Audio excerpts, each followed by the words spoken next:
very so well coordinated. That means you have to be an athlete. That means you got to have jogging and all this basic ingredient, right?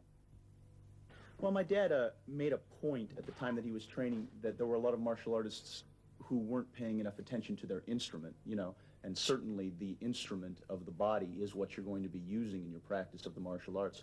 So I think it's very important to keep up the tempo, so to speak.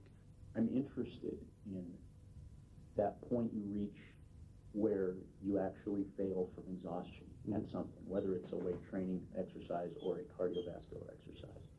I'm interested in seeing just how much that point is a physical point and how much it's a mental point. And so that's what I do. I jump a lot of rope, I run, I ride a life cycle. I much more prefer to go out and actually ride a bicycle or run and, you know, see some scenery. And then I work out down at the academy, which is on some levels a very cardiovascular workout. Some of the classes I take, like the Muay Thai kickboxing classes, a hell of a cardiovascular workout. Yeah. And then some of the classes are more technique oriented, so you're not huffing and puffing so much as you are just learning individual techniques. And then I work out at the weightlifting gym, where I do 2 body parts a day, pretty much.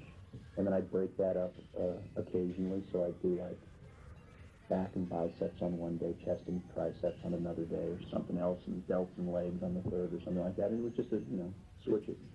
I found that was generally the best thing to do, whether it was with a high weight or a low weight. And what I understood the process to be was that working with heavy weights would build mass, whereas working with low weights was intended to build like density and really carve out the muscle a lot more. And since I personally have never been interested in getting large as much as just getting cut, I tended to work with a lower weight. But then to me, getting cut is also mostly a question of vascularity. It has to do with how much body fat you're carrying. So I've always done a lot of cardiovascular work because that's also real world power too. I mean, I suppose it's good if you want to pick up heavy objects that have large muscles, but cardiovascular stamina is something that seems to come in handy a lot more often than a large muscle would. You go down to the academy and you try and do a 3-minute round on the Thai pads, and I don't care how big your muscles are, if you don't have a real good cardiovascular system, you're going to be dead in about 45 seconds, and I'm still going to be going. Now, you want to kick it when it's coming to you. I'll try. You let your foot jam.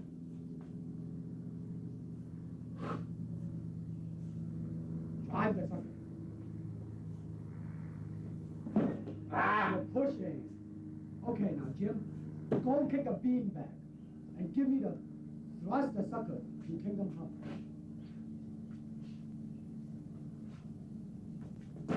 Oh, center. Now, Jim, raise that sucker. Now, you are cutting your half now. That's okay. How's that? Beautiful. No, I mean, I want you to be half. You're still kicking a little bit off to the side. Kicking directly. Good. Now don't kick it again, but don't turn your body so much when you finish. Try to still face it when you finish, right? Good. Now kick the sucker when he comes back. Not yet. That's it. During this time period, we used to train because we didn't have any Thai pads, so Sifu Bruce advocated the use of using the football forearm guard, and which we don't use this anymore, but this was very prevalent during that time period. This here is the original punching shield, that his own personal punching shield, in fact. This was used as in the Way of the Dragon. If you notice this, he had one part. I had one arm, he had the other arm, and this was used in that picture, Way of the Dragon. This was used in Enter the Dragon. This was actually, its original use is actually used for baton training in Japan, and we just modified it, and we used a special helmet, a boxing headgear we had, and we used it, and this became part of our training, some of the training tools that we use when we used to spar. Literally, on television, they had to shoot it, they had to overcrank and shoot it in slow motion because otherwise it just looked like a special effect when he moved. I mean, the man was fast. He was deadly fast.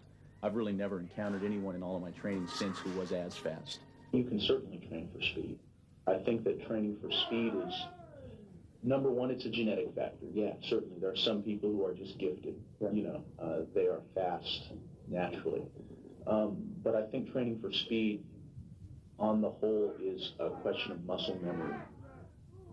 Speed in an individual movement is something that, I mean, we're coming down to, thousandths of a second now. If you and I, or even if I and some completely untrained person were to stand side by side facing a focus pad, and when a red light blinked, both flick out a jab, I'd probably win by a couple hundredths of a second. But once you're talking about speed with repetition of movements, to be able to go like that, that's muscle memory. An untrained person would be like, they would falter in their movements because they haven't trained their muscles, or they haven't trained their perception as well to be able to react quickly to a variety of different circumstances. Martial art is a combative form of the art of expressing the human body. You have to train yourself into it. I mean, you better train every part of your body, keeping the continuity going, bending, stretching, everything. You just keep it moving. See, the idea is running water never grows stale. So you got to just keep on flowing.